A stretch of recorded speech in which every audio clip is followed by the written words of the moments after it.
नमस्कार दोस्तों, मेरा नाम अजय सिंह है और मैं आप सभी का स्वागत करता हूँ रेडियो फूड्स में। दोस्तों, जैसे थंबनेल में आपने देखा है कि आज का जो टॉपिक है ये इनलाइन फर्नेस मशीन को लेके है। और भाई बहुत से ऐसे कमेंट भी हैं कि सर ये इनलाइन फर्नेस मशीन क्या है, कैसे चलती है, क्या इसका यूजेस है। तो दोस्तों मैं आपको बताऊं कि जो इनलाइन फर्नेस मशीन है ये जो है हीटिंग चैम्बर में हीट जनरेट करने के लिए है। और हीट जनरेशन की दोस्तों ज़रूरत क्यों पड़ती है, क्योंकि अगर हमें अपने चाहे नूडल्स हो चाहे पास्ता हो, जो भी चीज़ डिहाइड्रेट की जाती है उसको सुखाने के लिए हमें हीट की ज़रूरत पड़ती है। और उसी तरह से दोस्तों ये मशीन है, हमने अपनी फैक्ट्री में हमारा जो एक हाई इफिशिएंट चैम्बर जिसको अभी आपने देखा है वो इंसुलेटेड भी है, इंसुलेटेड चैम्बर है, उसमें एक हमारा जो है मशीन लगा हुआ है वो फिक्स है। और ये दोस्तों जो आप सामने देख रहे हैं ये पोर्टेबल है। और पोर्टेबल जो मशीन है उसको हमने स्टिक नूडल के लिए जो हीटिंग चैम्बर उनके लिए बना रखा है। तो दोस्तों इसका यूजेस दोस्तों क्या है, इसको हमने क्यों बनाया, इसकी नीड क्यों पड़ी, इसका मेन ये है दोस्तों कि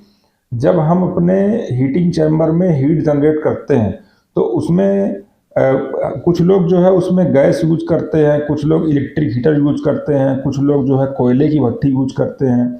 और कुछ ऐसे भी लोग भी हैं जो उसमें लकड़ी की भट्ठी भी यूज करते हैं। और मैं आपको इन चारों का बताऊंगा कि यहाँ पर दोस्तों क्या था कि हमें इसको बनाना पड़ा। और ये जो मशीन है ये दोस्तों ऐसा नहीं कि मार्केट में आपको कहीं मिल जाए या फिर कोई बनाता हो, ये एक इनोवेशन है कि किस तरह से कि हमें कोई ज़रूरत पड़ी और हमने उसको अपने लिए बनाया। और ज़्यादातर दोस्तों मेरी फैक्ट्री में जो चीज़ें हैं वो मेरे काम को आसान करने वाली जो मशीनें हैं उनको मैंने अपने हिसाब से तैयार किया हुआ है। और वो बहुत सी ऐसी फैक्ट्रियाँ हैं जहाँ पे काम कर रही हैं और उनको भी जो है अलग अलग तरीके से उन्हें फ़ायदा दे रही हैं। तो दोस्तों इसमें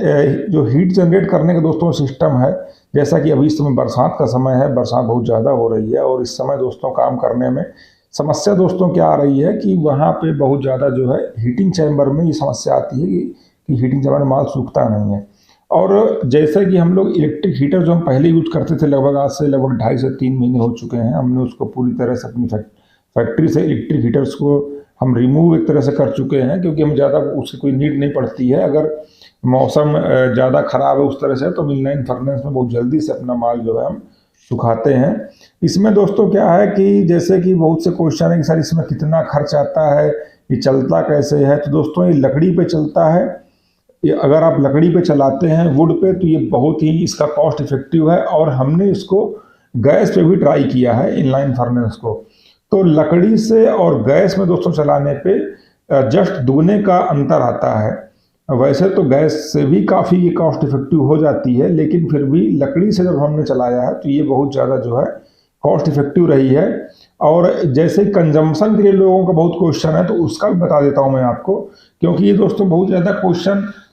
जो मेरे शॉर्ट्स वीडियोज़ हैं उन पे कमेंट भी हैं और मेरे पास कुछ कॉल्स क्वेश्चन भी हैं कि इसका कंजम्पशन कितना आता है, कितना लकड़ी यूज करता है ये हीटिंग चैम्बर को जो है अगर हम माल डालते हैं उसको सुखाने। तो दोस्तों मैं अपने आप यहाँ का बता देता हूँ आपको, हमारे जो इस सामने आप देख रहे हो जो हीटिंग चैम्बर है इसमें दोस्तों 14 से 15 कट्टे माल हम बरसात के समय में डाल रहे हैं। और बरसात के समय में ये हीट जनरेट करने में जो इनलाइन फर्नेस में जो लकड़ी यूज होती है, अगर बरसात ज़्यादा हो रही है तो लगभग दोस्तों ये 35 किलो तक लकड़ी खा जाती है। और एवरेज जो हमने इसका निकाला है वो 25 किलो से 30 किलो के बीच में इसका एवरेज रहता है। और कभी कभार ऐसा होता है कि अगर आपको 1-2 घंटे ज़्यादा चलाने पड़ गए तो ये 35 किलो तक 37 किलो तक भी खा जाती है। लेकिन फिर भी दोस्तों लकड़ी जो कि हम पहले इलेक्ट्रिसिटी यूज करते थे, तो इलेक्ट्रिसिटी से और जब इनलाइन फर्नेस पे हमने जब इसको लाए तो हमारा जो खर्च है वो लगभग दोस्तों 80% के आसपास जो हीटिंग चैम्बर में जो हमारा एक हीट जनरेट करने में खर्च था वो है। पहले दोस्तों क्या था कि अगर हीटिंग चैम्बर में हम टोटल खर्च जोड़ते थे तो जो एग्जॉस्ट फैन का खर्च है वो और जो हीटर का खर्च है इन दोनों में 75% में हीटर रहता था और 25% में रहता था जो है हमारा एग्जॉस्ट। और इस समय दोस्तों क्या है कि जो हमारा हीटिंग चैम्बर का खर्च आ रहा है वो अगर हम इनलाइन फर्नेस का देखते हैं तो ये लगभग हमारा 120 से 150 रुपए की हमारी लकड़ी यूज होती है, जिसमें कि हमारा जो है लगभग 7 कुंटल या 700 750 किलो माल जो है हमारा सूखता है। और टाइमिंग भी कम हो गई है दोस्तों, टाइमिंग कम होने की वजह से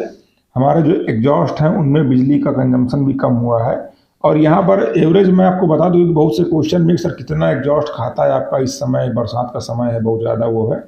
तो दोस्तों लगभग जो एग्जॉस्ट की बिजली है वो रहती है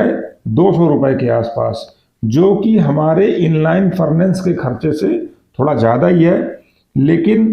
अगर आप उसको टोटल करेंगे तो आपको पता चलेगा कि जो इस समय सबसे ज़्यादा जो डल मौसम है, इस बरसात के समय में बहुत सी फैक्ट्रियां बंद हो जाती हैं, तो वहाँ पर भी दोस्तों हम काम कर सकते हैं, कोई दिक्कत नहीं है। और दोस्तों ये मशीन कहाँ कहाँ लग सकती है दोस्तों, जहाँ भी डिहाइड्रेशन सिस्टम है, चाहे वो पास्ता की फैक्ट्री हो, चाहे वो जो है आपका किसी तरह का जैसे कि अगरबत्ती होती हैं, धूप बत्ती होती हैं, नूडल्स है, कोई डिहाइड्रेशन, कोई फ्रूट्स वेजिटेबल्स है, वहाँ पर दोस्तों आप हर जगह इसको यूज कर सकते हैं। और इसकी अगर आपको ज़्यादा जानकारी चाहिए, इसको प्रैक्टिकल तरीके से आपको देखना समझना है दोस्तों, तो आप इसके लिए आप मेरी फैक्ट्री में फैक्ट्री विजिट में आ सकते हैं और यहाँ पे आके दोस्तों इसके बारे में जानकारी आप इकट्ठा कर सकते हैं।